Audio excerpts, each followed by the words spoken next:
नमस्कार. पुन्हा एकदा एका नवीन व्हिडिओसोबत तुम्हा सर्वांचं खूप खूप स्वागत आहे. आजच्या व्हिडिओमध्ये मी तुम्हाला बाही घडीचा चार्ट देणार आहे. तर पहा, ज्यांना मुंडाघेरानुसार बाही कटिंग करता येत नाही त्यांनी मी इथं जो बाही घडीचा चार्ट देणार आहे त्यानुसार तुम्ही बाही घडी कटिंग करायची आहे. शक्यतो तुम्ही मुंडाघेरानुसारच बाही कटिंग करा, त्यावरून जी आपली काही बाही घडी येईल ती फिक्स बाही घडी असते. आता छाती घेरानुसार मी बाहीची घडी देणार आहे. पहा, जे नवीन शिकतायत त्यांना शक्यतो मुंडा कुठून कसा मोजायचा, किती घ्यायचा हे पटकन लक्षात येत नाही. तरीही मी याआधी बऱ्याच व्हिडिओमध्ये, म्हणजे आपला जसा शिवण क्लास चालू झालेला आहे तसं मी प्रत्येक साईज घेईल कटिंगची तसं मी त्यावरून बाहीचा व्हिडिओ शेअर केलेलाच आहे. सेपरेट व्हिडिओ आहेत पहा बाहीचे. तर आजचा आपला शिवण क्लासचा 10वा दिवस आहे.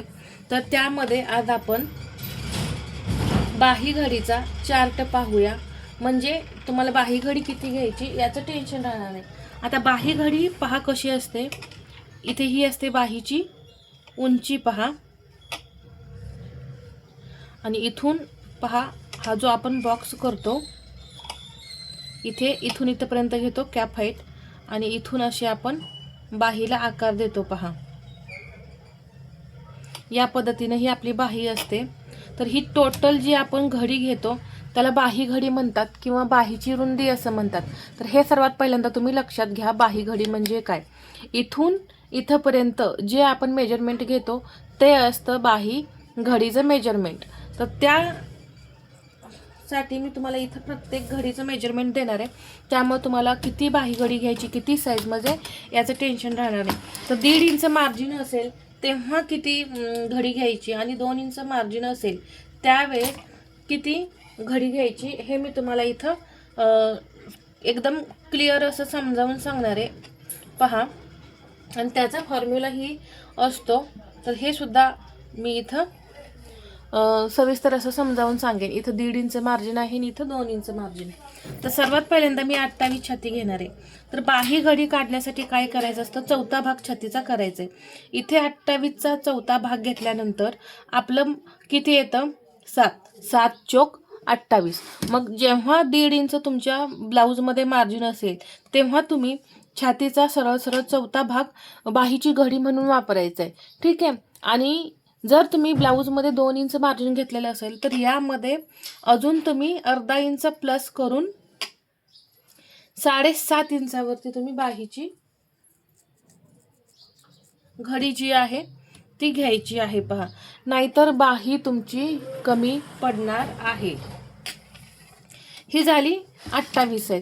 तुम्हाला आता हा फॉर्म्युला समजलाच असेल. 1.5 इंच मार्जिन असेल तर सरळ चौथा भाग करून जे काही येईल ते 1.5 इंच मार्जिनमध्ये बाही घडी वापरायची. 1.5 इंच मार्जिन असेल तेव्हा छातीचा चौथा भाग करायचा, जे काही येईल ते आपण बाही घडी म्हणून वापरायचं. परंतु 2 इंच मार्जिन असेल तर त्यामध्ये अर्धा इंच प्लस करून तुम्ही 7 पहा, इथे 7 चौथा भाग आलाय तर त्यामध्ये अर्धा इंच मार्जिन मिक्स करून मी 7.5 वरती इथं बाहीची घडी घेणार, जेव्हा 2 इंच मार्जिन असेल त्यावेळेस.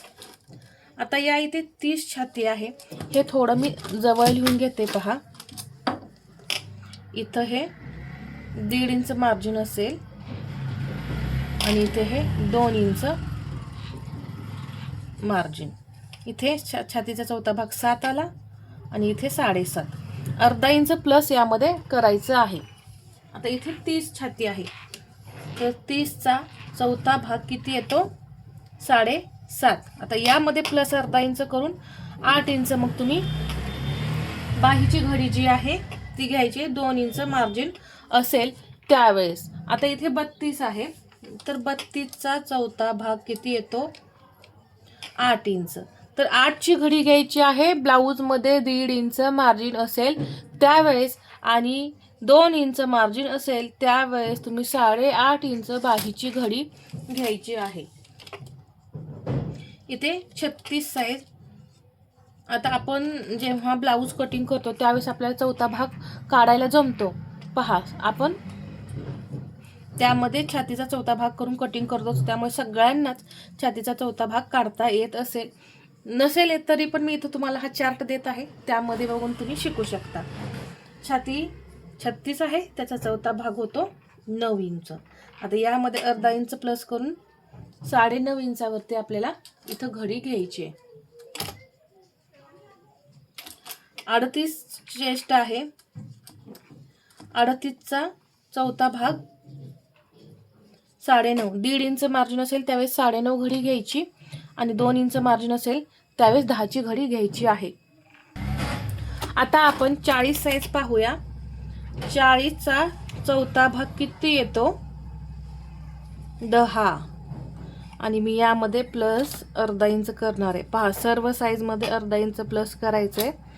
10.5 इंच घडी आपली 2 इंच मार्जिन असेल त्यावेळेस येणार आहे. याच्या पुढची साईज असणार आहे 42. 42चा चौथा भाग होतो 10.5 इंच प्लस मी अर्धा इंच करते. 11 इंच घडी येणार आहे बाहीची. 2 इंच मार्जिन असेल त्यावेळेस आणि 1.5 इंच मार्जिन असेल त्यावेळेस 10.5 इंच आपली बाहीची घडी येणार आहे. याच्यानंतरची साईज आहे 44. 44चा चौथा भाग होतो 11. त्यामध्ये अर्धा इंच प्लस करा. 1.5 इंच मार्जिन असेल त्यावेळेस 11 इंचाची घडी घ्या 44 साईजचा ब्लाऊज कटिंग करताना. आणि इथे 11.5. जेव्हा 2 इंच मार्जिन असेल त्यावेळेस 11.5ची घडी घ्यायची. इथे 46 साईज याची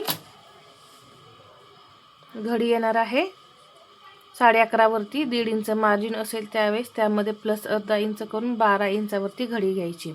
इथे सर्व साईजमध्ये पहा अर्धा इंच प्लस करायचं आहे. इथे मी अर्धा इंच प्लस केलं. पहा, या पद्धतीने तुम्ही बाहीची घडी घेऊ शकता.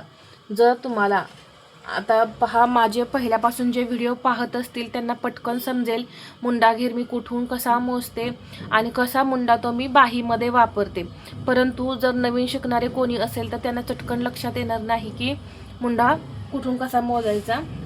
तर त्यांनी याआधीचे जे आपले बाहीचे व्हिडिओ आहेत ते पहा, म्हणजे तुम्हाला लगेच लक्षात येईल. नाही तर तुम्ही हा जो फॉर्म्युला आहे तो वापरला तरीसुद्धा चालू शकतो. एकदम परफेक्ट अशी बाही येते. तर अगदी डिटेलमध्ये मी इथं तुम्हाला सांगितलेलं आहे. तर या व्हिडिओमध्ये मी तुम्हाला बाही घडी म्हणजे काय, बाही घडी म्हणजेच बाहीची रुंदी जी असते ती कुठून कुठपर्यंत बाहीची घडी असते हे सुद्धा सांगितलेलं आहे. आणि 1.5 इंच मार्जिन असताना किती तुम्ही घडी घेणार आहे आणि 2 इंच मार्जिन असताना तुम्ही किती घडी घ्यायची आहे हे सुद्धा मी डिटेलमध्ये सांगितले. अजून तुम्हाला काही ब्लाऊजमध्ये प्रॉब्लेम येत असतील तर तुम्ही मला कमेंटमध्ये विचारा. मी नक्कीच तुमचे ते जे प्रॉब्लेम आहेत ते दूर करण्याचा प्रयत्न करणार आहे. तर हा आजचा व्हिडिओ तुम्हाला कसा वाटला हे मला कमेंटमध्ये सांगा. आणि व्हिडिओ आवडला असेल तर लाईक करा, शेअर करा आणि असेच नवनवीन व्हिडिओ पाहण्यासाठी आपल्या चॅनलला सबस्क्राईब करायला विसरू नका. धन्यवाद.